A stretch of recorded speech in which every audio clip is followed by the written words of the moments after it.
Viewers, আমি এই দই ইলিশ করে দেখাচ্ছি। এখানে লঙ্কা, সর্ষে, পোস্ত বাটা ফেটানো আছে।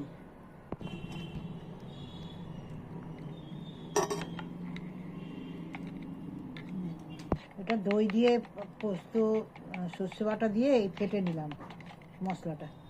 একটু হলুদ দিলাম, লবণ দিলাম,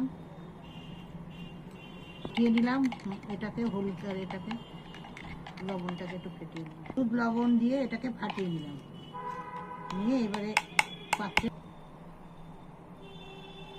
দিয়ে দিয়েছি আর অর্ধেকটা রেখে দিয়েছি এই বাটিতে। তাতে একে মাছগুলো সাজিয়ে দিচ্ছি। আর হাফ মশলা এখানে ঢেলে দিলাম, একটু মাখিয়ে নিলাম।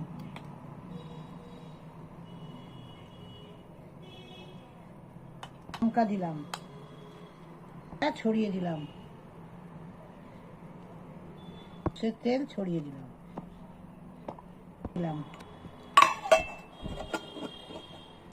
কড়াতে জল দিয়ে এই বসিয়ে দিয়েছি। এইবার বাটিটা বসাবো, বসিয়ে এবার ঢাকা দেবো 15 মিনিট।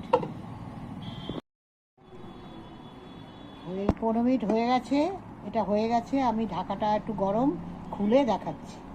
হয়ে গেছে, এবার আমি ঢাকাটা খুলছি। এবার আমি একটু টেস্ট করে দেখি কেমন হলো।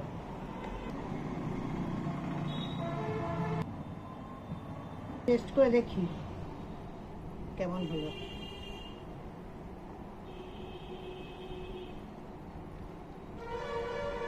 দারুণ দারুণ দারুণ, গরম ভাতে একেবারে জমে যাবে, হেভি টেস্টি। এইভাবে একটু বানিয়ে খেয়ে দেখবেন কেমন লাগে, তারপরে কমেন্ট করে জানাবেন কেমন হলো। টাটা।